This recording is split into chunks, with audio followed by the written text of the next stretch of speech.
Classificação indicativa. Livre para todos os públicos.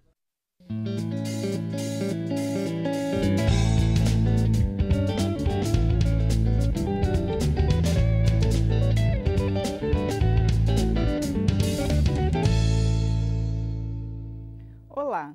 Mais de 3.000 documentos do período do Império do Brasil estão disponíveis na Câmara dos Deputados. A mostra, intitulada Constituinte de 1823, Acervo Memória do Mundo, apresenta obras originais, cópias de documentos, além de totens para que os visitantes naveguem pelas obras disponíveis na internet. Sobre esse tema, nós vamos conversar com o deputado Evandro Gussi, do PV de São Paulo. Ele é mestre e doutor em Direito do Estado e, além disso, é grande estudioso da história do Brasil. Eu sou Regina Assunção e o Palavra Aberta é uma produção integrada da TV e da Rádio Câmara. Bom, deputado Evandro Gussi, primeiro eu gostaria que o senhor falasse da importância do parlamento oferecer essas obras para o público em geral, né? Abrir essas obras para acesso. Essas obras que estão aqui no nosso Salão Nobre e que de maneira digital também estão disponíveis às pessoas, são de uma importância tão grande que a Unesco reconheceu esse trabalho da Câmara dos Deputados como realmente uma amostra de memória para o mundo, até para a humanidade. Então é um trabalho importantíssimo que a Câmara está realizando através do departamento próprio que cuida das questões culturais, é o nosso arquivo, que além do cuidado com esses documentos que são importantíssimos para a história, quase 200 anos de existência, bem conservados, diga-se de passagem, digitalizados hoje e agora acessível ao público em geral nessa maravilhosa exposição. A mostra vai até abril. O senhor gostaria de destacar algum dos documentos que estão lá para serem acessados? Olha, muita coisa interessante nós encontramos nas notas taquigráficas, que essa foi uma inovação já no século XIX, sobretudo do José Bonifácio, de pensar que a Constituinte deveria ter o recolhimento dos seus debates. Ela não foi, ela foi registrada, ela foi toda registrada. Ela foi uma Constituinte que não durou até o fim, como nós sabemos. Discutiu-se no fundo até o artigo 24, quando ela foi encerrada.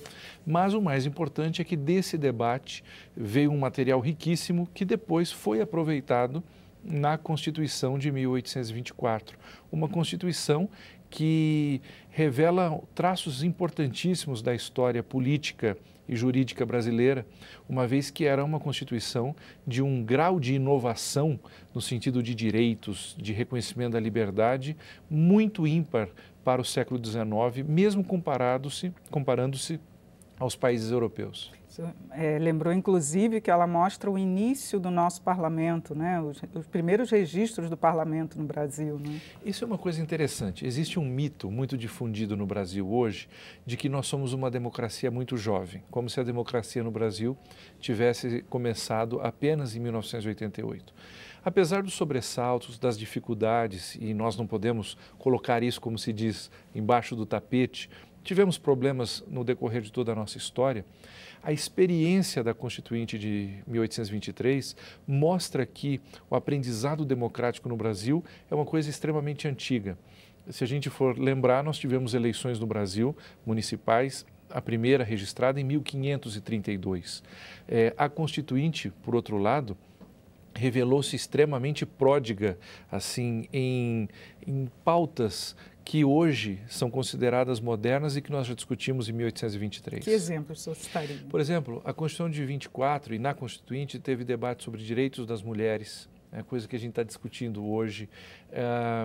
Para se ter uma ideia, depois da Constituição de 24, ela, apesar da dissolução da Constituinte de 23, a Constituição de 24 foi enviada às câmaras municipais por Dom Pedro I e a maioria das câmaras, capitaneadas pela Câmara do Rio de Janeiro, disse, olha, a Constituição de 24 é ainda mais liberal do que o projeto Antônio Carlos, que foi discutido na Constituinte de 23.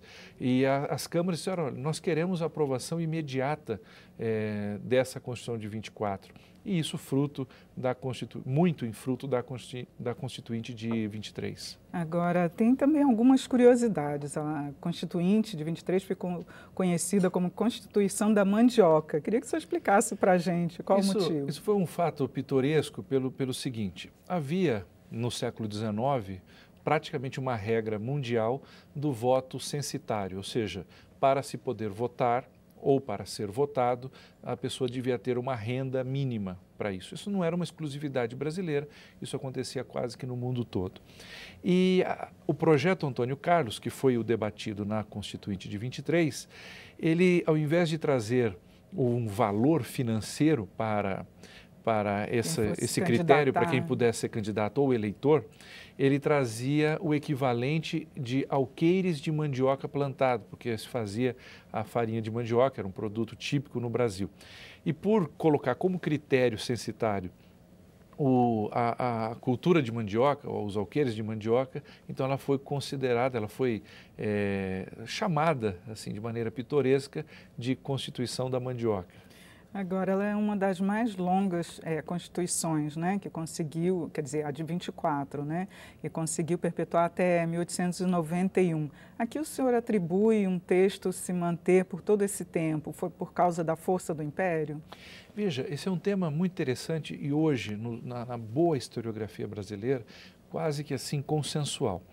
Primeiro, nós temos uma Constituinte 23. É interessante notar que a Constituinte ela é chamada antes da própria independência do Brasil. Ela é chamada em março, quando, na verdade, a independência vai acontecer em setembro. Tá? Essa Constituinte fez um belo trabalho com grandes personagens, gente muito ilustrada, gente que já tinha tido experiência no parlamento português, que se chamava as Cortes daquela época.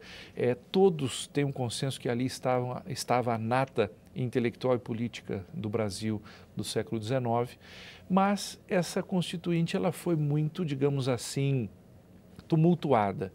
Ainda os efeitos da Revolução Francesa, que começa por um motivo, a limitação do poder do rei e dos senhores feudais, mas que termina em banhos de sangue, uma série de coisas, isso ainda estava muito em voga na Europa e também atingiu o Brasil. Por conta disso, entre outros motivos, a Constituinte ela é encerrada.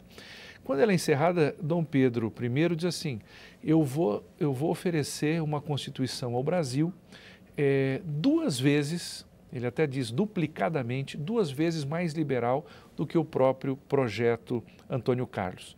E, de fato, hoje há um consenso sobre isso. A Constituição de 1824 era uma Constituição para os termos do século XIX, era talvez a Constituição mais liberal que o mundo conheceu no século XIX. Era uma Constituição que nascia com um rol de direitos e garantias fundamentais, com separação de poderes. E em 1842 nós temos o ato adicional, que, digamos assim, corrige determinadas discrepâncias que ainda haviam na Constituição de 1824. Então, com esse perfil liberal, altamente liberal, com o ato adicional de 42, que arremata, digamos assim, essa obra liberal, esses são os 2 principais motivos pelos quais ela se manteve e foi a nossa Constituição com mais anos de duração e de estabilidade política. Apesar de todas as dificuldades do século XIX, a Constituição de 24, que muito é fruto da Constituinte de 23 e tem o seu caráter libertário até alargado, ela pôde ser tão longeva assim. Entendeu? Agora, por que então esses conceitos que foi até aceito, né, em todo o país, como o senhor explicou, eles não prosseguiram nas constituições seguintes?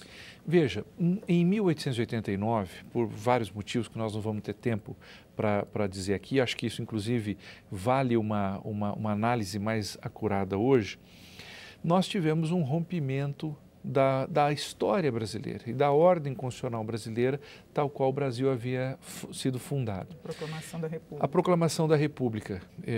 Eu não sou monarquista e não defendo retorno da monarquia, mas naquele momento o Brasil não tinha realmente um desejo de república.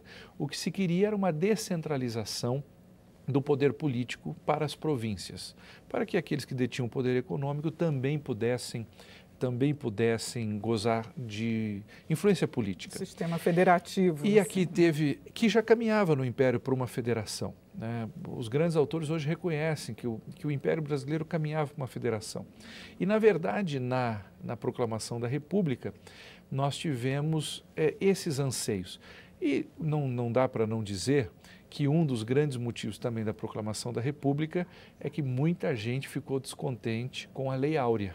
A lei promulgada, sancionada pela Princesa Isabel, atingiu diretamente inúmeros interesses de grandes produtores que até ontem tinham escravos e que amanhã teriam que pagar salários.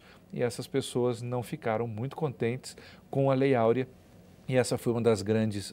E quando você rompe com isso, só concluindo, quando você rompe com isso, as constituições de 1891, por exemplo, e depois as suas subsequentes, e principalmente de 91, ela não nasce de um projeto nacional, mas de uma tentativa de cópia das instituições norte-americanas, que naquele momento eram vistas por alguns autores, alguns pensadores, o Rui Barbosa, um deles, por exemplo, como o máximo que se podia ter no mundo. Então, a gente tenta copiar inúmeras instituições norte-americanas, obviamente, que não funcionam muito bem para a nossa realidade de então.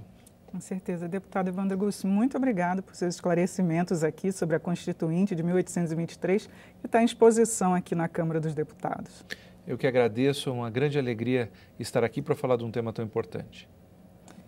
Você pode acessar esta e outras edições do Palavra Aberta no site câmara.leg.br/palavra aberta. Eu sou Regina Assunção, agradeço a sua audiência. Até a próxima.